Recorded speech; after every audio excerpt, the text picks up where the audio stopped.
I spent years, decades actually, trying to prove that I was the good girl, trying to fix everybody else and to follow all the rules and to do everything right. Because maybe then they would have seen that I was good enough. But they didn't. And I didn't know for a very long time that that hole that I felt deep inside my soul was not because there was something wrong with me. And yet the idea of family dysfunction never even occurred to me. I came from the perfect family who looked so great on the surface, well loved in the community.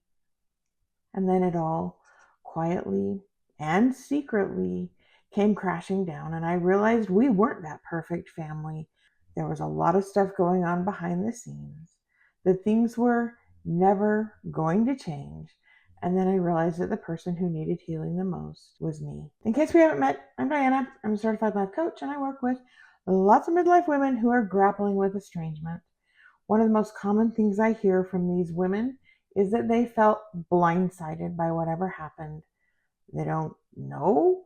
They don't know where things went wrong. And what they thought was good and healthy suddenly turned or just outright disappeared. I've personally seen and experienced what really causes estrangement and what it takes to come out of it, to make sense of it, and even to restore connection if that's what's desired or practical or even possible. Prior to going through all of this, I am the first one to confess I had no idea how faulty my own beliefs were that I had carried into my adult life. Even though I never really said it out loud, deep down inside, I believed I was broken. I believed I was different. And I believed that the problem was me. And then my kids came along and introduced me to a whole world of trauma and mental health issues that I never even knew existed. Because some of my kids were adopted, we heard things all the time like, wow, you saved those kids. They're so lucky to have you. Well, I can assure you, there is absolutely nothing lucky about what they went through, and we didn't save them. But what I can say now is true, that because of all that we had to learn and do to keep our family from imploding in the face of all the trauma they brought with them, they actually saved us. Their stuff actually exposed what had been hidden for many, many years, but actually played out in plain sight every single day. We just didn't know what it was. But through confronting all of those patterns and naming them and choosing differently, I changed the outcome and the trajectory of my own story, and hopefully, maybe for my kids' stories as well. And now I do the same thing for many of my clients. We work together to change their paths, to restore peace within themselves, and to heal wounds that have been festering for years. I've shared a lot of ideas over the past few weeks about the hidden family dynamics and patterns that drive estrangement. Now I kind of want to pull all that together and share some perspective on how understanding these things can actually help you move forward and also hopefully have a better understanding of what went wrong and may have contributed to the estrangement. One of the most important things that I want people to know is that this stuff doesn't just automatically happen. It doesn't come out of the blue. There's always a reason, even if we don't know what it is. And it's usually a lot more complicated and a lot more layered than what it first appears. In so many cases, what's really going on is that unhealthy patterns and dynamics were actually modeled for us by people who never had a chance to heal themselves. So much of that kind of behavior comes from relationship dynamics that were passed down to us. And while it might feel uniquely yours, or maybe you've even been told that you're the absolute problem, you're the only one with a problem, it truly is often a family legacy. But it doesn't mean that you're destined to repeat it. What's important to know is that these types of patterns and dynamics that can be harmful in families were often based on cultures and norms of 100 years ago, maybe even 200 years ago. And our ancestors back then raised their kids how they were raised, and then their kids did the same thing, and then so did we, often not realizing the unintentional harm that we were doing by not correcting some of those faulty patterns. We live in a completely different world now, and it no longer works to say that we're doing the same things that were done to us, because our kids do know that this stuff doesn't work. They've been taught differently. They've been taught what we never were, and they're not having any of it. Except a lot of them don't have the emotional maturity to stick it out and work through things instead of doing a cut and run move. Because I'll be honest, sometimes neither do their parents or siblings. Recognizing these kind of patterns that exist in family dynamics is the first step to healing. It's not about shame, it's not about blame. It's that you can't change what you can't see and what you can't name. So, how do we recognize what some of these patterns even are? Well, pay attention to yourself and to how you feel. Maybe you freeze when conflict comes up, or you just shut down, or you feel shame about who you are and what you've been through. Perhaps you're easily triggered, especially when people don't agree with you, or you make excuses, or you're quick to jump in and fix other people, or to overparent your adult kids, or you stay silent to avoid rocking the boat and just to keep the peace.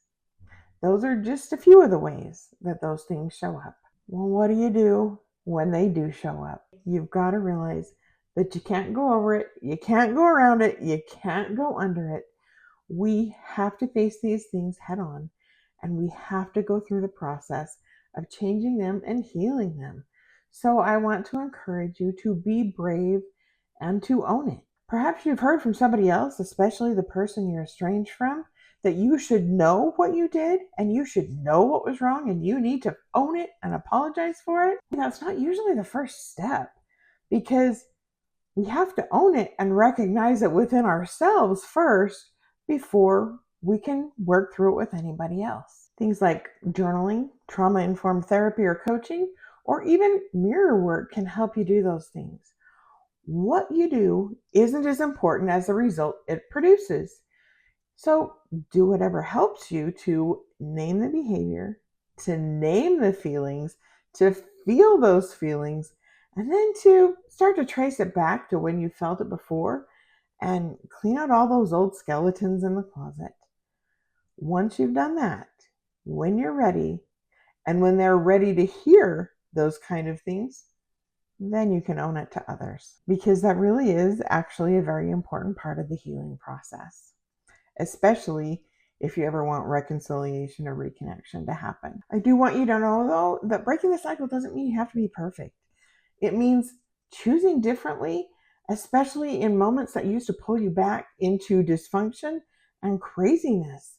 It's not about eliminating mistakes or following any kind of set rules. It's about shifting patterns. That might look like speaking up and speaking kindly about your beliefs and your truth rather than shutting down and walking away, even if it feels awkward or you feel guilty for doing it. Rather than jumping in and reacting to a hot fire, step back and try to look at the whole picture and figure out what's going on. What are they thinking? What are they feeling? What am I thinking? What am I feeling? And then taking a breath before we do anything about it. Here's another big one. Instead of getting caught up in doing things to prove that you were a good parent, or naming all those things that you did to prove that you weren't neglectful or hurtful, try to see how they are feeling about whatever it is you're doing. Because estrangements don't happen because of the good things that people do. But those good actions and deeds don't make up for the way that someone feels. So do a check-in. Are they receiving what you're doing as intended?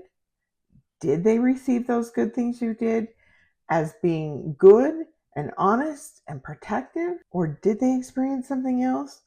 Or are they currently experiencing something else? You can also make a choice not to respond with shame, to voice a boundary, to stay present with your own pain and hurt feelings rather than to deflect them. You can also simply say, I feel hurt, and this is why. I promise it's those little things that make the biggest difference over time. We also want to make sure that we make this stuff stick. One of the best starting points is to identify your own trigger dynamic and decide what your next response is going to be. Here's how you do it. Take a minute right now to think about one family dynamic or trigger situation that just lights your fire and drenches you in pain or shame or guilt. Maybe it's when somebody says something or does something. Whatever it is, make some clear notes to yourself about when these things pop up and how you feel about it, and then decide when this happens again, this is how I'm going to respond. Whatever you choose to do, that decision made ahead of time gives you power in the moment to change the outcome instead of collapsing into old ways or being hijacked by old patterns and staying stuck in the same old loops. I would love to talk more with you about any of this stuff. I know for a lot of you, this stuff is new. It's different than anything you've maybe have ever heard. If you want to ask questions, I'm here to answer. If you want to go deeper in a safe and non-judgmental space, I can help you do that. There's a link below in the description to book a free 15-minute call with me. We'll meet face-to-face on Zoom. You can use that time however you want. You can ask questions, you can share your story, or we can just shoot the breeze if that's what you want to do, especially if you need to know that you're not alone in this. So go ahead and click that link and get something scheduled. Unfortunately, too many of us have believed that estrangement means we have failed, either as a parent, as a daughter, or as a woman who should have done better. But actually, estrangement is often a signal that there are generational wounds that need to be healed, that patterns need to be broken, and that you are the one with the power to do it. You don't need a full reconnection or reconciliation or putting things back to normal or back the way they were. I promise you don't want things back the way they were. That's where they broke. But what you do need to do is walk out of the drama and into your own healing with integrity and self-respect. It's not about being perfect. It's about being courageous, and it's about making imperfect changes. Not about fixing other people, but reclaiming yourself.